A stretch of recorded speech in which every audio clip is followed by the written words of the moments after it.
Noël 2024 est célébré dans des circonstances particulières. À l'invitation du Saint-Père, l'Église va célébrer dans quelques jours l'année jubilaire 2025. Mais spécialement au Cameroun, 2025 sera une année électorale. L'archevêque métropolitain de Yaoundé invite le peuple à prendre ses responsabilités. C'est déjà l'année jubilaire, c'est bientôt l'année électorale. J'ai donc exhorté les fidèles à ceux qui prennent leurs responsabilités historiques, à ce qui concerne la nation, à travers les décisions à prendre pour la paix, la réconciliation, le vivre ensemble, la charité, l'aide aux pauvres, que cela se concrétise par nos propres engagements comme chrétiens aujourd'hui et maintenant. Autorités administratives et politiques sont attentives au discours de Monseigneur Jean Baga. À la faveur de la naissance du Christ Sauveur du monde, l'archevêque métropolitain de Yaoundé exhorte les fidèles à travailler pour le bien de l'Église et de la nation. Nous le disions l'autre jour, c'est depuis 2004 que nous ne mettons plus nos pieds à l'église, bien qu'étant croyants convaincus. Une décision prise après avoir compris que Dieu, l'amour pour Dieu, c'est beaucoup plus dans nos cœurs, nos pensées et nos actes de chaque jour. Une décision prise pour éviter que les hommes dits de Dieu, qui énervent parfois, ne mettent pas en mal notre foi. N'ayant pas le cardio, nous nous sommes dit, pour éviter que Dieu ne prenne un coup qu'on veut envoyer un officiel religieux, mieux on reste désormais en retrait. Mais notre foi est restée intacte, plus améliorée même, parce que nous ne pouvons plus compter sur le matu vu pour amadouiller Dieu. Posture purement personnelle, aussi très loin de nous toute intention de juger ceux qui ne font pas comme nous. C'est d'autant plus que nous encourageons nous-mêmes nos propres enfants à aller à l'église. Hier, c'était Noël chez les chrétiens, la célébration de la naissance de Jésus-Christ. Nous nous sommes dit, même étant à la maison, pourquoi ne pas marquer un petit temps d'arrêt et faire comme ceux qui sont allés à l'église. Nous avons ainsi décidé de relire un peu l'histoire de la naissance de Jésus-Christ. Avec notre flair de sociopolitistes, nous avons trouvé quelques passages particulièrement intéressants. Il s'agit d'abord de l'évangile de Matthieu, chapitre 2, versets 1 à 3. Il est dit, ouvrons les guillemets, Jésus étant né à Bethléem en Judée, au temps du roi Hérode, voici des mages d'Orient arrivèrent à Jérusalem et dirent, où est le roi des Juifs qui vient de naître, car nous avons vu son étoile en Orient et nous sommes venus pour l'adorer. Le roi Hérode ayant appris cela fut troublé. Fin de citation. Ensuite, Matthieu chapitre 2 versets 7 à 8, il est écrit, je cite, alors Hérode fit appeler en secret les mages et s'enquit soigneusement auprès d'eux depuis combien de temps l'étoile brillait. Puis il les envoya à Bethléem en disant, allez et prenez des informations exactes sur le petit enfant. Quand vous l'aurez trouvé, faites-le moi savoir, afin que j'aille aussi moi-même l'adorer. Fin de citation. Enfin, cet autre passage, toujours Matthieu chapitre 2, mais verset 16. Ce verset dit, ouvrons les guillemets à nouveau, alors Hérode, voyant qu'il avait été joué par les mages, se mit dans une grande colère et il envoya tuer tous les enfants de 2 ans et au-dessous qui étaient à Bethléem et dans tout son territoire selon la date dont il s'était soigneusement enquis auprès des mages. Fermons les guillemets. Qu'est-ce que nous retenons de ces différents passages? Nous retenons 2 choses.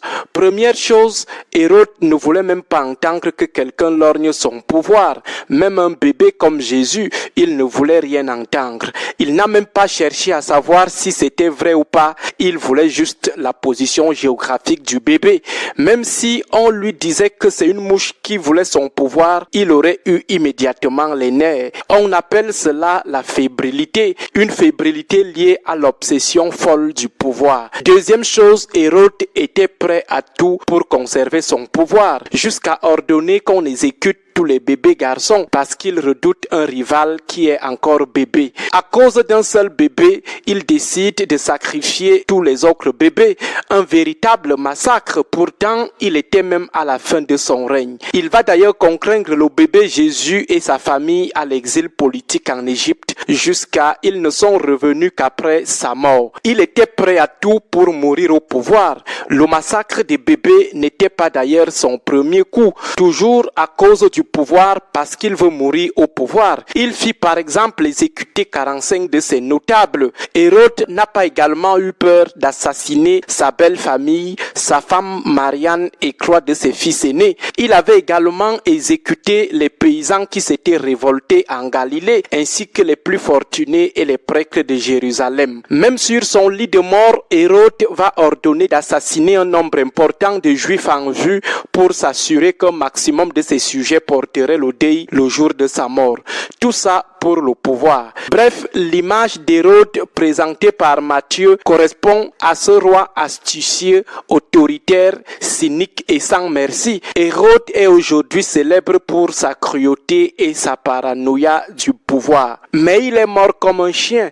Il a souffert de violentes démangeaisons dues à la gangrène de Fournier. Son agonie a été pénible. Douleurs intestinales, problèmes respiratoires, fièvre, œdème aux pieds, convulsions et gangrène des parties génitales. Les démangeaisons l'avaient d'ailleurs poussé à se gratter jusqu'au sang, favorisant l'infection par des bactéries. Pour résumer la vie du roi Hérode, un auteur va conclure, ouvrons les guillemets, il a volé le trône comme un renard, a régné comme un tigre et est mort comme un chien. Fermons les guillemets. De toutes les façons, comme on peut lire dans Ecclésiaste chapitre 1 verset 2, Vanitas vanitatum omnia vanitas.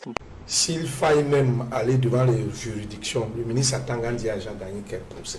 Désormais, les cadres de l'État qui vont poursuivre les justiciables, n'est-ce pas, et qui perdent le procès, payeront les dommages de leur poche. Ce n'est plus l'État qui va payer parce que on trouve beaucoup d'administratifs guindés, pédants, suffisants, qui prennent parfois des décisions à la va-vite. Je ne dis pas que c'est le cas du ministre. Bon, je vais dire quelque chose par rapport au DAC, si vous permettez. Il faut d'abord rappeler à nos téléspectateurs que ces associations ne tombent pas dans la tête, elles ne sont pas dans la clandestinité. Le REDAC est une association légalement constituée. Lorsque Maître Alice Com, la très estimée maman et très respectée la matriarche, nous entretenons déjà une relation tout à fait particulière de mère à fils. Ça, je peux le dire ainsi. Elle allait briser les scellés. Il faut dire ici à nos téléspectateurs qu'elle a découvert, férue du droit, que l'administration n'avait pas respecté, n'est-ce pas, la procédure de mise d'opposition des scellés. D'apposition des scellés, merci, voilà. Maître. Donc, il y a eu une entorse. Elle a récupéré la balle au bon. Elle a fait la correction. Et je crois que la correspondance maintenant du préfet qui envoie faire les deuxièmes, c'est parce que les premiers scellés sont apposés par le sous-préfet. Les deuxièmes, c'est le préfet renforcé.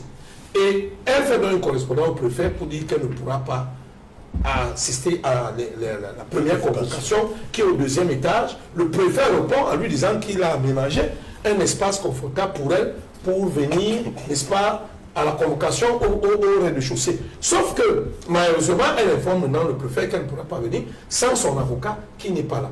Je pense pour ma part qu'il n'y a pas un bras de fer là-dessus. C'est tout simplement que, dès le début, l'administration s'est mêlée les pédales dans le juridisme. Très bien. Un scandale qui a éclaté à la FECAFOOT, là, sur la FECAFOOT avec des exonérations de plusieurs milliards ou une centaine de millions que le président Samuel Eto'o n'a pas voulu valider, c'est-à-dire des gens faisant entrer des marchandises en disant que c'était la FECAFOOT. C'est devenu tout un business. J'espère que vous avez eu vent. Alors